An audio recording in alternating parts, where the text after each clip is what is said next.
Hi friends, நம்மளோட என்னோட topic என்னென்னா டிசிவி சென்டரில் 5th பாயிண்ட் தான் பார்க்க போகிறோம். Regenerative centre. ஓகேங்களா. ரீஜெனரேட்டிவ் சென்டரை ரீஜன் சென்டர்ட்டும் சொல்லலாம். ஓகேங்களா. நம்ம ரீஜெனரேட்டிவோட சென்டரோட சிம்பிள் தான். இதில் வந்து பார்த்தீங்கன்னா A port, B port and B port இந்த மூணுமே ஒரே போர்ட்டில் கனெக்ட் ஆகிருக்கும். டி போர்ட் மட்டும் கட் ஆகியிருக்கும். ஓகேங்களா. டி போர்ட் மட்டும் க்ளோஸில் இருக்கும். ஓகேங்களா. இந்த ரீஜெனரேட்டிவோட சென்டரோட யூசேஜ் என்னன்னு பார்த்தீங்கன்னா, இதில் என்ன பண்ணுவாங்கன்னா, இப்போ நம்ம ஒரு வெயிட் லிஃப்டிங் ஒன்று பண்ண போகிறோம் அப்படின்னா அதோட ஸ்பீடை வந்து அதிகமாக இன்க்ரீஸ் பண்ணி கொடுக்கறதுக்காக இந்த மாதிரி வால்வ் யூஸ் பண்ணுவாங்க. ஓகேங்களா. நம்ம இதை அனிமேஷனில் பார்த்துடலாம்.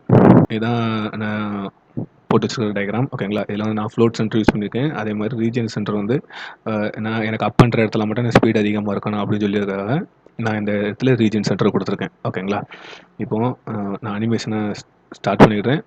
சேம் அட் அ டைம் நான் சிமுலேஷனோட இதையும் ஸ்பீடையும் கம்மி பண்ணி வச்சுருக்கேன். ஓகே, நான் ஆல்ரெடி கம்மி பண்ணி தான் வச்சுருக்கிறேன். ஓகேங்களா. இது எப்படி ஒர்க் ஆகும்னா, இப்போ ஓகே இதுக்கு ஸ்டார்ட் பண்ணிடுவோம்.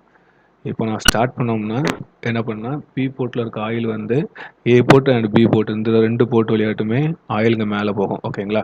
இது என்ன பண்ணுதுன்னா, ரிட்டன் வர நம்ம பம்பிலேருந்து ப்ரெஷர் கொடுக்குறோம். அதே தள்ளி ரிட்டன் வரக்கூடிய ப்ரெஷரையும் எடுத்து லைன்லேயே கொடுத்துரும். ஓகேங்களா. நம்ம நார்மலாக இந்த ஃப்ளோட் சென்டர்லாம் பார்த்தோம்னா ரிட்டன் லைனை தூக்கி நம்ம டேங்கில் கொண்டு போய் கனெக்ட் டேங்க் கொடுத்துரும். ஓகேங்களா. பட் ஆனால் இங்கே அந்த ஆப்ரேஷன் நடக்காது. ரிட்டன் லைனை எடுத்து ஸ்ட்ரெயிட்டாக அதையும் ப்ரெஷர் லைன் கூட கனெக்ட் பண்ணி அதையும் ஆப்ரேஷனை காட்டி எடுத்துரும். ஓகேவா. இதனால தான் இந்த இடத்துல ஸ்பீடு வந்து இம்ப்ரூவ் ஆகுது. ஓகேங்களா. உங்களுக்கு அதே மாதிரி இன்னொன்று தோணலாம். இதில் இந்த 2 இதும் அதாவது ஏ போர்ட்டும் பி போர்ட்டும் ஒரே லைனில் இருங்க. நான் இதை ஏ போர்ட்டும் பி போர்ட்டும் பி போர்ட்டோட கனெக்ட் ஆகிருக்கு. ஓகேங்களா. அப்போ உங்களுக்கு என்ன தோணும்னா, பி போர்ட்லேருந்து வரக்கூடிய ப்ரெஷர் ஏ போர்ட்டுக்கும் பி போர்ட்டுக்கும் சேர்ந்து ஒரே மாதிரி தானே போகும். அப்போ சிலிண்டர் வந்து இந்த சிலிண்டர் வந்து ஒரே பொசிஷனில் தான் நிற்கணும். பட் ஆனால் அது ஏன் அப் ஆகுது அப்படின்ட்டு உங்களுக்கு தோணும். ஓகேங்களா. அது எதனாலனா, ஓகே நான் மறுபடியும் அனிமேஷனை ஸ்டார்ட் பண்ணிடுறேன். பார்த்துடுங்க. இப்போ பார்த்தீங்கன்னா சிலிண்டர் டவுனில் இருக்குது. பட் ஆனால் நான் இந்த ரீஜன் சென்டருக்கு மாற்றினதோட சிலிண்டர் வந்து ஆட்டோமேட்டிக்காக அப் ஆகுது. ஓகேங்களா. ஏனால்னா இது ஒரு சிலிண்டர்னு வச்சுடுங்க. ஓகேங்களா. இந்த பக்கத்தில் இருக்க வால்யூமும் இந்த பக்கத்தில் இருக்க வால்யூமையும் செக் பண்ணிங்கன்னா வால்யூம் இந்த பக்கத்தில் இருக்க வால்யூமை விட இந்த பக்கம் இருக்க வால்யூம் கம்மி. ஓகேங்களா. ஏன் அப்படி சொல்கிறேன்னா, இந்த சைடு பார்த்தீங்கன்னா இந்த சிலிண்டர் ராடு எதுவுமே கிடையாது. ஓகேங்களா. சிலிண்டர் ராடு இல்லாதப்ப இந்த இடத்துல வால்யூம் அதிகமாக இருக்கும். இந்த சிலிண்டர் ராடு இதில் இருக்கிறதுனால இந்த இடத்துல இருக்க வால்யூம் இதை குறைச்சிரும்.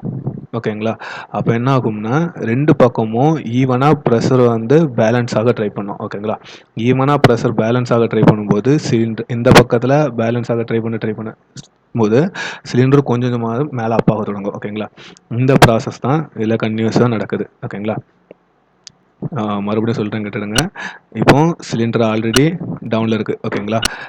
இந்த இடத்துல இருக்க வால்யூம் கம்மி, இந்த இடத்துல இருக்க வால்யூம் வந்து அதிகம். இதனால இந்த இடத்துல சிலிண்டர் ராடு வரும்போது இந்த இடத்துல வால்யூம் வந்து கம்மியாயிரும். ஓகேங்களா.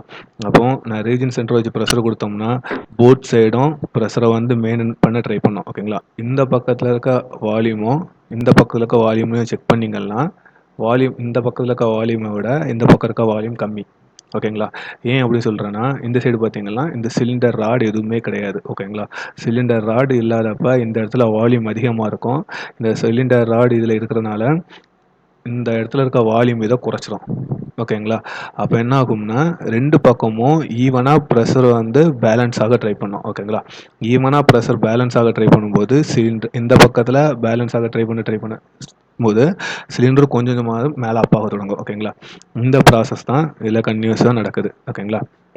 போத் சைடும் சேம் வால்யூம் இல்லாதனால பேலன்ஸ் ஆக ட்ரை பண்ண அது சிலிண்டர் வந்து ஃபுல்லாக அப் ஆகிடுது. ஓகேங்களா. இதுதான் ரீஜன் சென்டரோட ஒர்க்கிங்.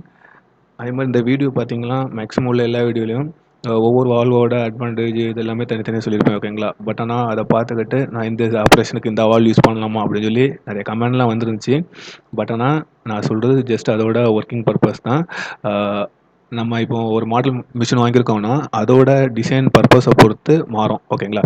இப்போ பம்பு வேற ஒரு பம்பு கொடுத்துருக்காங்கன்னா நம்ம அதை தெரியாமல் நம்ம வால்வ் இதை மாற்றினோம்னா அதோட பொசிஷன் மாறிடும். டிசைன் இதை பொறுத்தும் மாறும். ஓகேங்களா.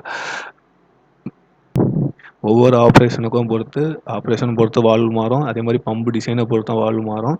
ஓகேங்களா? அதனால் வீடியோ பார்த்துட்டு யாருமே இந்த வால்வுக்கு இந்த வால்வ் பெர்ஃபார்மன்ஸ் நல்லா இருக்குன்னு சொல்லி மாற்றிடாதீங்க. மாற்றினீங்கன்னா நம்ம யூஸ் பண்ணுற பம்பு வேறு மாதிரி இருந்தால் நம்மளோட சிஸ்டம் இதனாலே மொத்தமாக ஸ்பாயில் ஆகும். ஓகேங்களா? இந்த வீடியோ பிடிச்சிருந்தா நம்ம சேனல் லைக் பண்ணுங்கள், ஷேர் பண்ணுங்கள், கமெண்ட் பண்ணுங்கள். நம்ம சேனலை சப்ஸ்கிரைப் பண்ணுங்கள். தேங்க்யூ.